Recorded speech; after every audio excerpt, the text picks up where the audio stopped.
Good morning, everyone. I'm Alessio Beverina. I'm one of the founder and managing partner of Panakes Partners, which is a venture capital firm based in Milan. I randomly do moderating panel, which is not my first job, so apologies for the crazy things I try to ask these senior individuals, experts in their domain, in the venture capital in particular, on a domain which is on a sector, on a subject which is particularly of interest, Europe and US, right? Difference, trends, investment, funds, difficulties, issue, exit, etc. So I will try to manage all this in 40 minutes, try to be a little bit controversial, because otherwise, and the first day of the conference, get tired. So I try to make it a little bit more dynamic. I hope that my colleagues will let me know.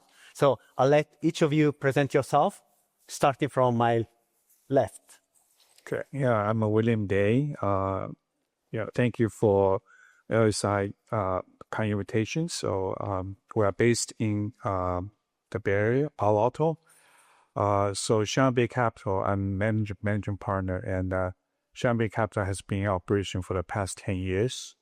We have invested in 73 companies so far, and we have had 11 exits, and we got 3 companies ready for IPOs, and we have just raised Fund 5.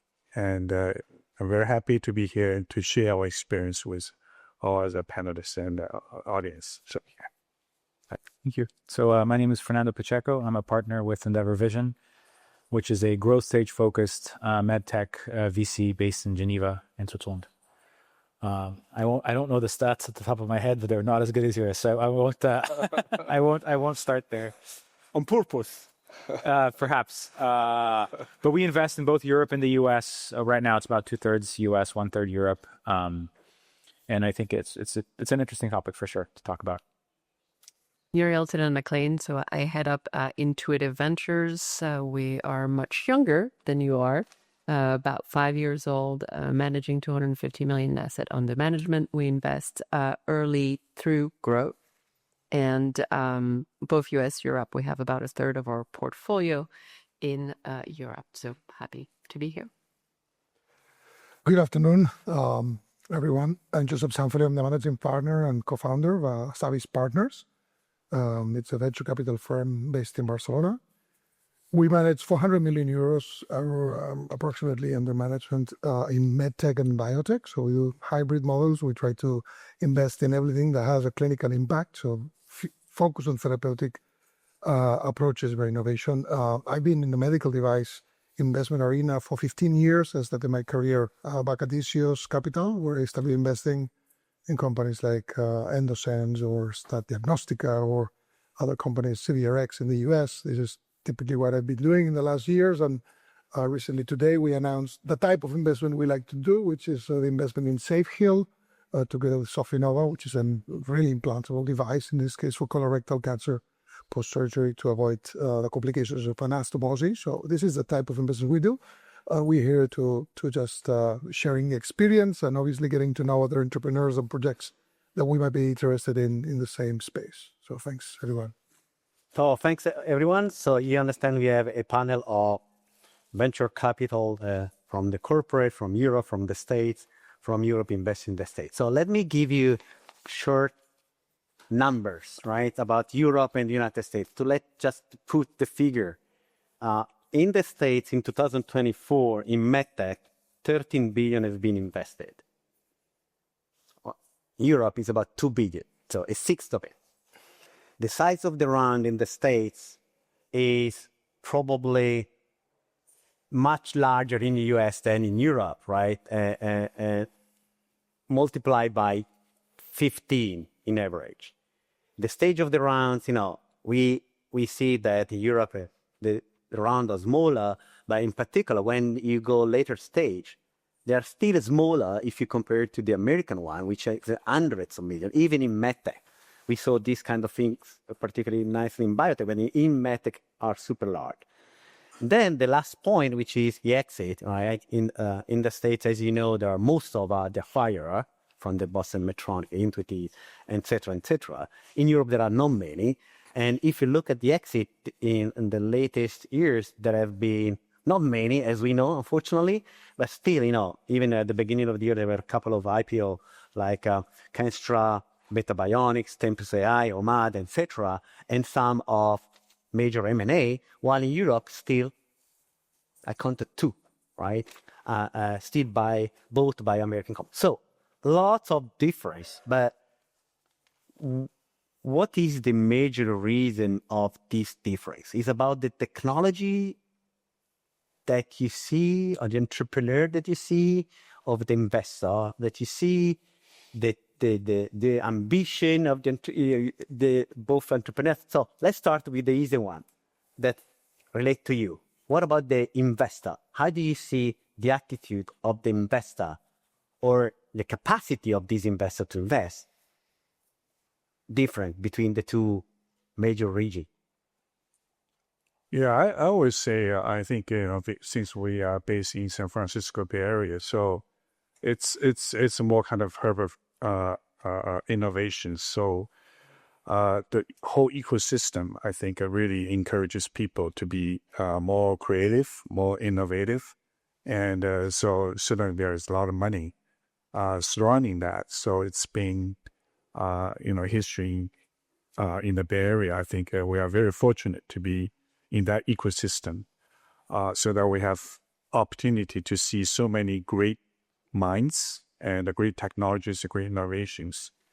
And plus, I think people are willing to take a risk and in putting money with those entrepreneurs. So I always say in the U.S., probably people are more, used to the kind of ecosystem which we, take a risk and they try to really, I think, put money to try to make some technology to become a reality. So versus Europe, I am not so familiar with Europe, but I think Europe probably more from government perspective. There's not much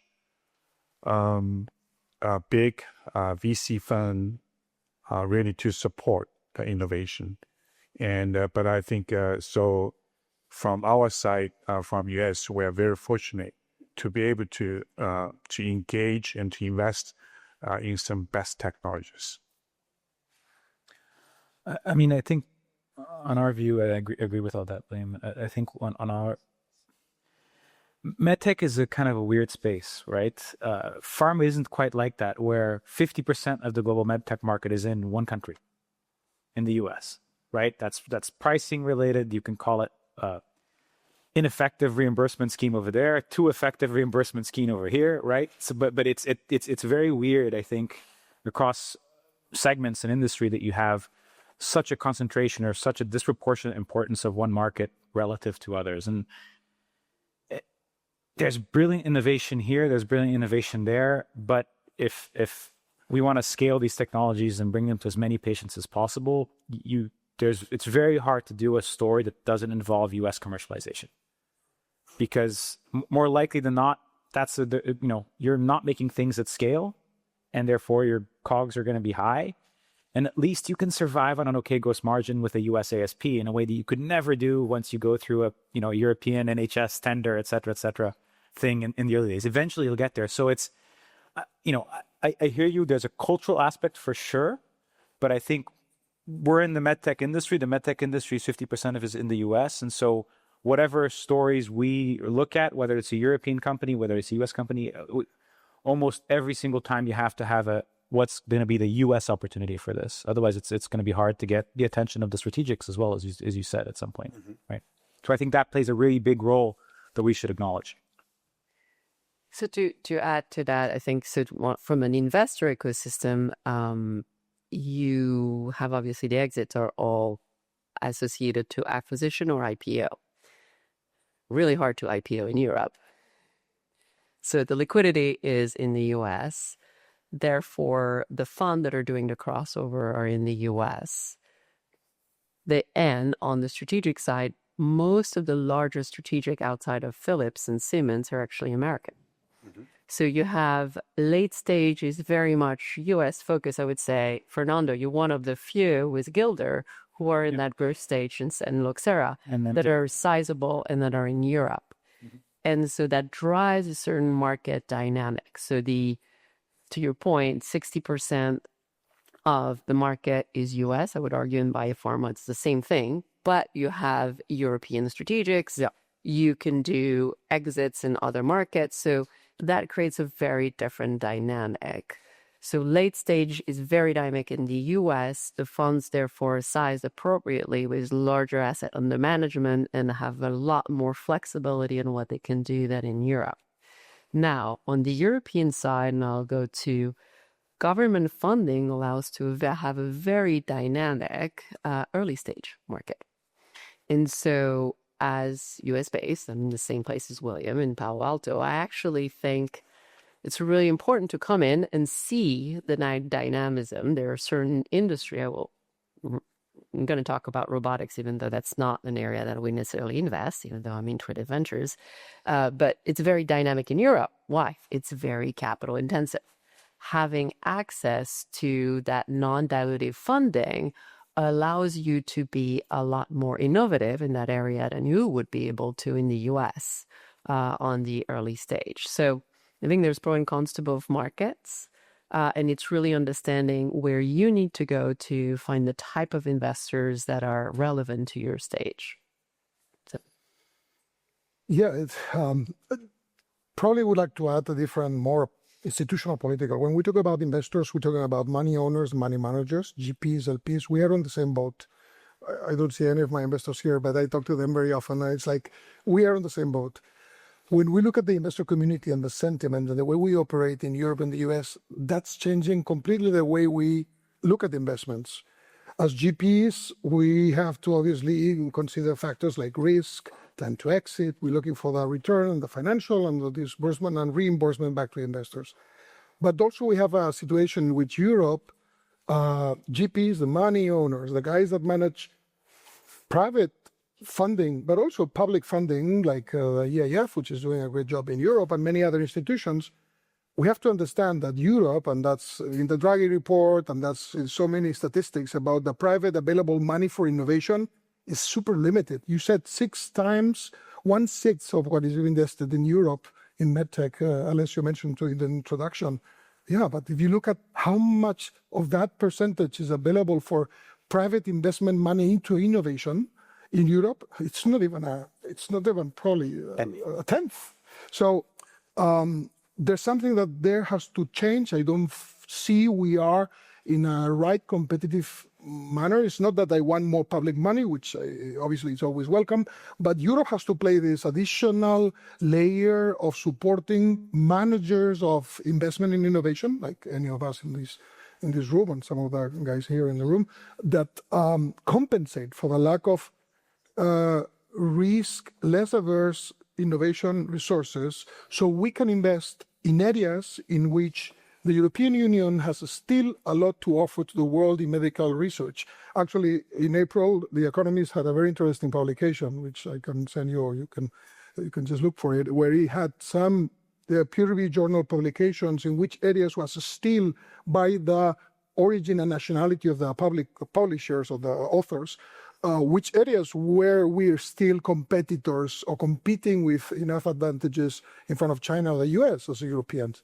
And it's not a surprise, and that is why still the industry is here, we're still raising money, we're still investing in the future of medical research, because clinical medicine, it was clinical medicine, biology, neurosciences, etc. There were like 3 or 4 categories compared to material science, compared to AI, compared to computer science, compared to other areas in which Europe still has a scientific advantage. We need the funding for that. So that difference in between Europe and the US from an investor perspective, which affects a lot of you in the room, because it's hard to raise money, it's hard to talk to investors, it's hard for the investors to take big bets when you have a market which is fragmented, with MDR, which became a headache for a long time, for too much of a long time.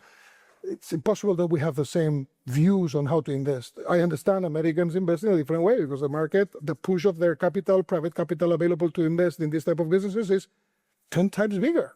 So no, it's not a surprise to see that we are. So we will, Asabys will still invest. We will still advocate for the European Union and state-sponsored instruments to invest in innovation. Obviously, in collaboration with the private investment. But of course, if we don't have that additional layer to compensate what the private money cannot do, we will be like four or five of us in Europe doing investments, and and a bunch of companies not getting funding. And it sometimes isn't just EIF or BPI in France. It may not be direct investment. Sometimes it's simple regulation changes around pension funds, for example, right? They've changed some of that here in the UK, I believe, but they kept it to the UK.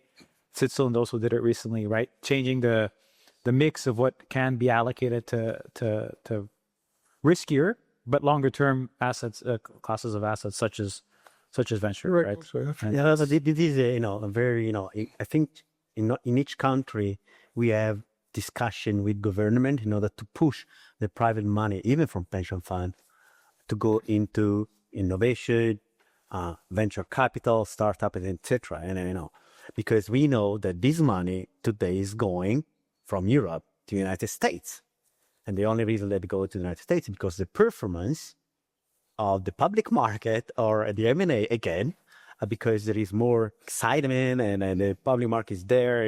Europe is below the water, etc., etc. It's exit. But I'll go back to my first point, right? Europe and the US. You have been investing, well, apart from William, in Europe and US, right? In startup here and there, at different stage of the company, early stage, later stage, etc. How do you see the counterpart, the other VC, from the American perspective, the European one, and from the European one, the US one?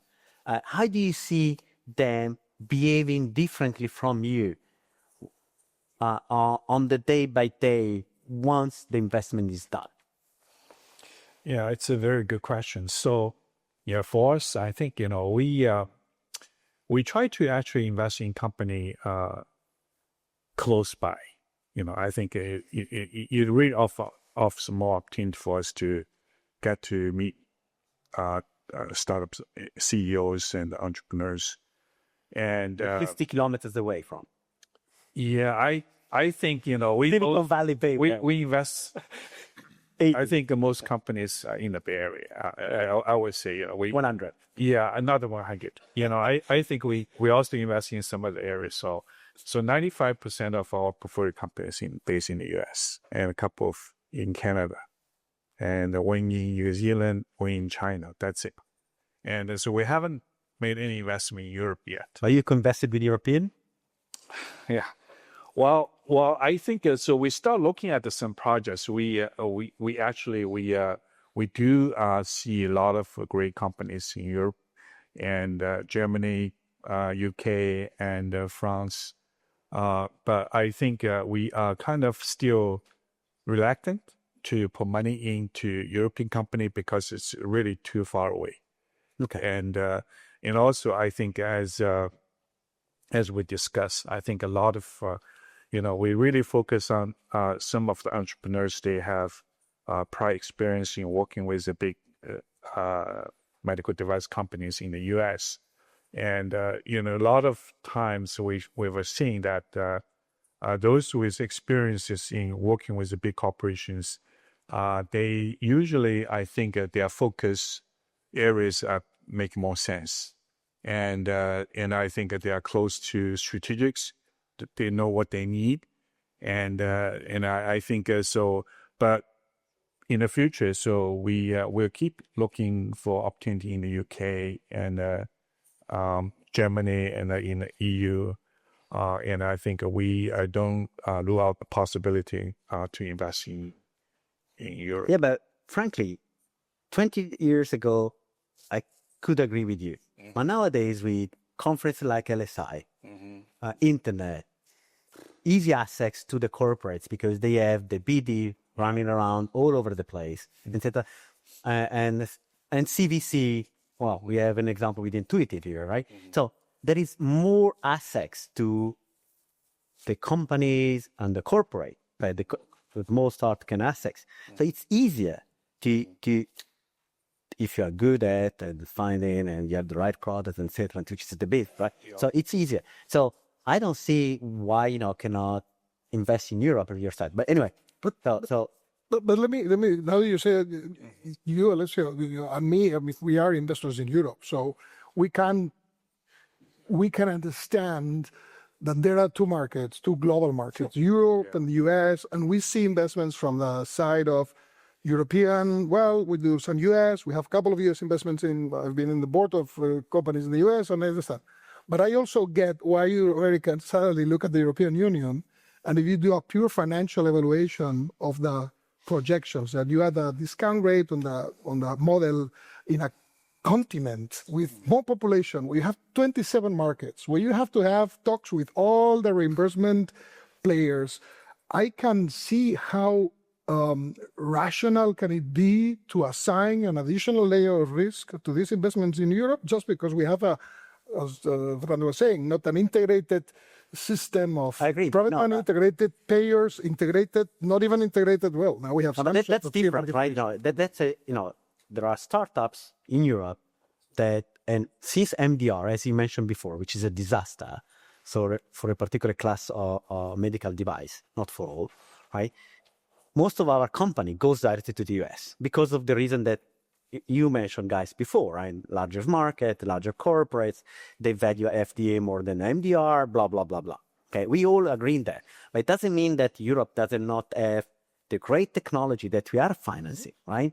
And the reason why, I don't see any reason why an American VC cannot come to Europe, where the prices are much lower than in Silicon Valley, but again, and find an amazing technology and say, well, fantastic, great, and let's focalize the company efforts to get the FDA, clinical, and commercial in the state. Sorry, fuck Europe on the commercialization, right? Who cares? Because of Alessio, on that one, sure, and I do that, right? That means I'm on a plane 12 hours. Sure, I know. Every month. To William's point, if there's an ecosystem that's around that has companies in the 60 kilometers, it's better. Parameter, it's a little easier. So yes, they are Zoom, and we do that. Wow. But you don't get the same depth. But that's my question. What makes you different when you are evaluating an European company comparable with an American company? What's the States? Apparently, it needs to be superior if it's in Europe, because I need to travel there. It must be superior, right? Yeah. No, but there is valuation. There are a lot of parameters, and sometimes the technology are done much cheaper, right? Engineering in Silicon Valley costs a fortune. Technical advantage can be better pricing. Yeah. The question then becomes the management team and making sure, depending on what stage they're at, that they think about the U.S. market, right? But that's part of the key criteria. I would say for an American investor, those are like any other. I would say you need a big market, you need a good team, and you need a good technology with them up. Fine.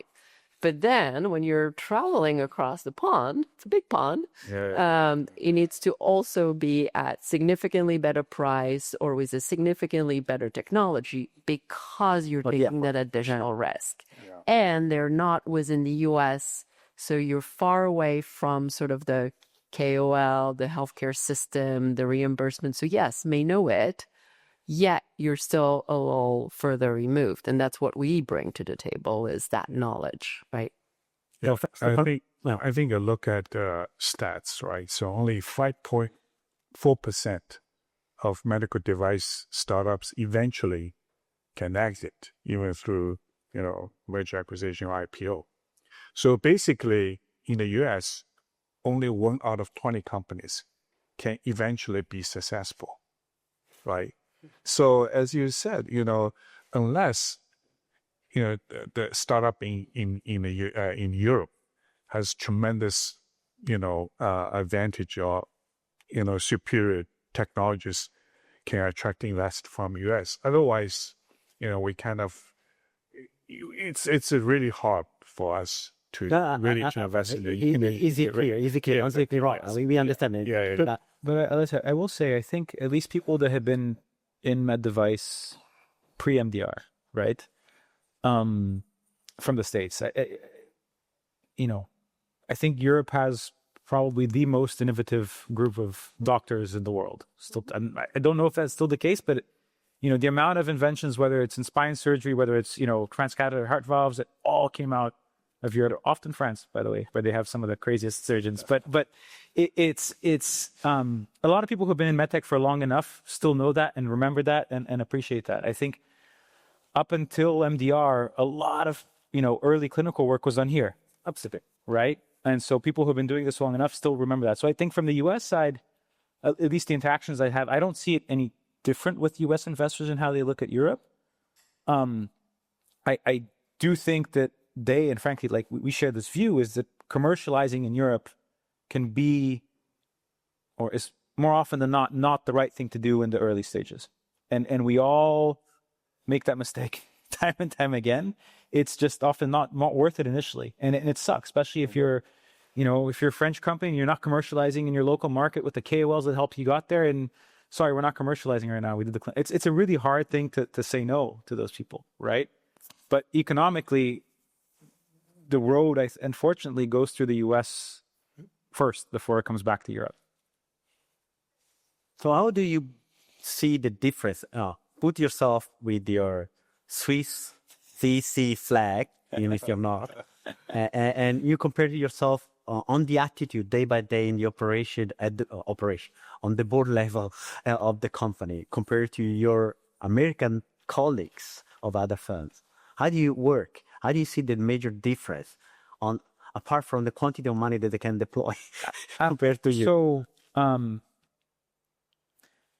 I see it's a small difference, but I suspect, and there may be legal situations around this, but my sense is board members and board conversations in Europe are perhaps more transparent, and the Delaware law issue around board members representing the common shareholders versus the preferred stock, et cetera. That issue is still also true in Europe, but people don't take it way less seriously, I find, than in the US, where people are really careful about that, and that limits a little bit, I think. So they're like Brits, perhaps. that limits a little bit, the conversation. That I think it perhaps on board levels, at least our experience in Europe is you can get things done faster because people are less scared of those things than in the US, where there's a lot more. Takes longer to get to those some hard decisions sometimes. Murielle, you're French, but living in the States, working for American. So tell us the truth. So I would say I was trying to reflect on that. I think on the early stage, I found U.S. investors to be more impatient than European investors on the board in general. Impatient. So they want things so go very faster. Focused. Let's go fast to get to the next stage, especially because now we're starting to see again more deals on the early stage. But in the U.S., there was really a challenge in the early stage in terms of financing. So you better go through that the valley of death before you get to pivotal.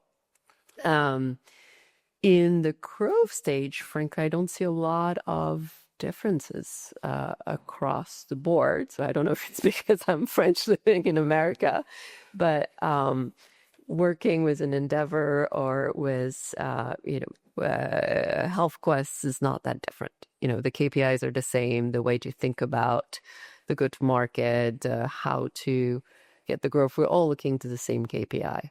So I would say see more difference on the early stage than the... on the early stage, you mean that Europe are afraid of getting the company go bankruptcy? Yes. So they prefer to keep them alive? Correct. Probably and not part of it is regulatory, right? If you need to lay off people, it's really harder here than it is in the US. In the US, you can say, okay, I need to extend... Kill it up. The killer experiment. Yeah. Done it. And so you kill it quickly, or you can reduce the size of a company a lot faster in order to extend the runway to get to your milestone. Here, it's a little harder. And in Europe, you can get access from public money that can sustain the company a little bit longer, sort of a little bit longer. But it's a double-edged sword, right? Because of that, you get to have really interesting technology that would never be developed in the US. Fernando's point, I think MDR changed a little bit that, unfortunately. But there's another thing too that I think is worth mentioning on that is there's better awareness amongst the entrepreneurs in the US of how to raise money, because it gets taught in kindergarten. I don't know, right? But it's like it's a or even in medical device development. I more often see things here that are some incredible technologies coming for university in research. They're kind of looking for a problem to solve, right? Even though some people won't admit it initially. There's a lot of that happening. I think in the US with things like biodesign, right, we're really starting on the unmet need. That's a discipline that I think we haven't gotten here yet. And it's just, maybe it's the way the research gets funded, right? They know in the US, that for it to be successful, it has to be a viable business opportunity, even as a research project. Here, you can survive off subs. I don't know, but I see, it's just, as an investor, it's so much easier to evaluate an opportunity when they follow, that biodesign type structure, right? Unmet need, et cetera. And if you're trained to versus starting, this is the really cool technology, right? So if you're prepare your work and how you think like that, it makes it much easier for me to come to, or our team to come to this decision. Right. Yeah, and I think that's the difference. So in the US, we have both. We have the fundamental research with the NIH grants. Yeah, may change a little bit. But we used to have fundamental research that didn't need to be a business. But then you have a whole ecosystem, to your point, of seed fund that are really focused on solving a business unmet need, in addition to clinical. Whereas in Europe, I felt those lines are a little bit more blurred. We're shy to admit that, right? That to scale technology, it needs to be a good business. Yeah. In my experience, just to add something a little bit along the lines of what has been said, is that the teams in execution are much more trained for that. So I've seen innovation, which probably is not as good as competitive innovation in Europe, that's perfectly executed. I'm not saying that's worse. I'm just saying that the execution is perfect. So sometimes is what they say, so-and-so idea with an amazing team sometimes is better than a great idea with a poor team, right? So this track record of execution capacities in the US teams also gives a lot of comfort at the board level when you are sharing a board level with other US investors. And this is something that I would also like to stress, that we try to bridge this gap, bringing a lot of US talent to European companies. And we have several companies. We have US board members, US executives. And this is part of the work as investors we need to do, which is bringing and help bringing, which with all that means, which means it's not only salaries, policies around salaries in the companies in Europe, which we have to, it's a critic that we have to also apply to ourselves. Sometimes we want to sell ourselves up cheap startups, right? And we don't have to think about, we are less labor expensive. No. We have to bring talent from wherever the talent comes from. But that is one thing. And the other thing, it's when then we have these US investors, also I would say that the difference is when you have a US corporate investor, a strategic in the board of a European company, you then see how they appreciate that there's no difference. When they are sitting in the board, when we are all sitting in the board, there's no difference. That science is top-notch, the clinical capacity of the company or the product or solution is a good one. So I think it's much more a matter of how perceived talent is, the talent around the companies is, and therefore we are like more shy, the European companies. So and if you're shy, U.S. investors are not used to shy CEOs and shy. So it's like everything gets. So I think we have an opportunity again, a transatlantic opportunity to mix up more talent among a pond, and that can probably make flows of capital and probably align U.S. and European investors. Apart from that, well, of course, there's one topic which is probably it's harder for us as investors in Europe to close down companies. For sure. The early kill concept in the U.S., it's hard to see in Europe.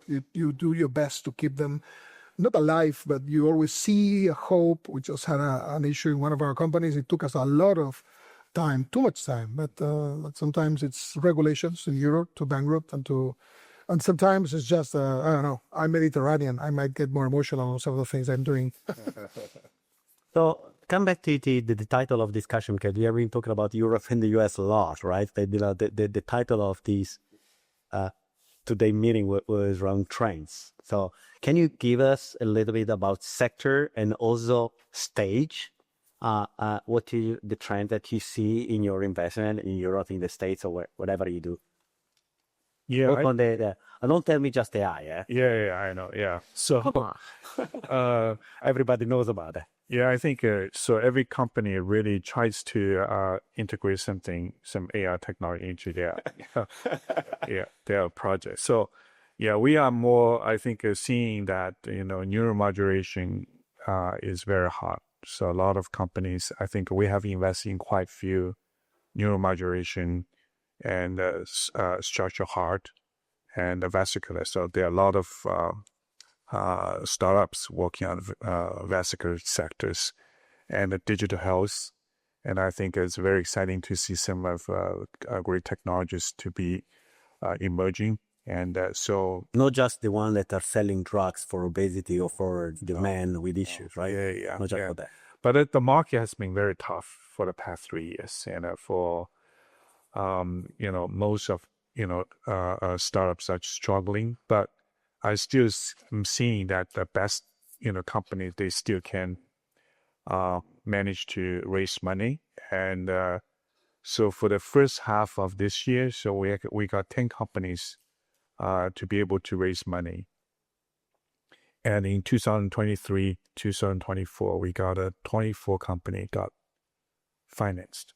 But it was easier at the later stage or the earlier stage in these last 3 years? Mixed. I think the early stage is always difficult, right? So because there are a lot of risks involved, and so there are not many investors actually investing early stages. So we are one of which is on the opposite what we have in Europe. We have a lot of early stage. Yeah. Not many later stage investors. Yeah. Apart from free number, right? Yeah, but it's all I say is I think it's been very challenging, and so there's no liquid. There have not been many liquidity events, right? So LPs don't have cash to reinvest with VCs. VC have complete their deployment, and they don't have cash either. So we have 1 minute and 40 minutes. Yeah. So 40 seconds. Yeah, I would say I think things is getting a little better, and I think U.S. market, second market is getting very strong. They got a record high yesterday. Hopefully that will help the early stage investment. Yeah. I won't talk about sectors. I think there's one thing that Europe is starting to wake up around defense and allocating money and budgets to defense. And I think in the US, across a number of different therapeutic areas, whether it's in robotics, whether it's in orthopedics, companies have been really good at exploring, DARPA, BARDA, all of these different pots of money that come from the Defense Department in the US. It's not for everyone, but I think that in Europe, there's probably pots of money in that we're previously wouldn't even want to talk about it. I think we can start talking about it as well. So I think that that's an area that should be interesting for us to think about. Unfortunately, frankly, but it is what it is. I've seen a lot of money chasing the same deals. So late stage, very competitive. The IPO market is starting again a little bit this year, a little bit. But there are a lot of companies that are in the funnel that should be IPO ready, at least in the US, because they're past the 70 mil rev and they're good growth. And so you see a lot of not recapitalization, but financing happening instead of IPOs. On the early stage, it's tough. So what we've done a lot is deals that are actually getting us through milestone and value inflection points, getting us through pivotal. So really large you deals finance all the way. With a large Or you find the great syndicate. And so that's where in the US it's easier because you have more of those people that can get around the table with larger pool of money, but that can put, 70, 100 mil to that. I think I looked recently from a PMA to exit is 10 years and 89 mil. Yeah. So we're sort of looking at ways to pass that valley of death through those sort of milestone-based types of deals. And just to finalize, we don't have no time, but the three areas, hot areas, we really pay attention at based on the trends. But this changes obviously from time to time. But now we are very focused on neurotechnology, material sciences, and robotics. And these three areas, you can subdevelop them into areas like cardiovascular and the different applications of these three areas. So we pay attention to fundamental science and research in those areas that then have an application in cardiovascular, in oncology, in different areas, but these are the three areas we're just paying attention. Obviously, all of them with the painting of AI. It's like a layer of AI that covers everything and it's everywhere. And a little cartoon. But it's about to avoid. Yeah. So that's our. Thanks a lot. I don't know if I have time for question. Do I? No. Thanks a lot for your attention. Hope you enjoy.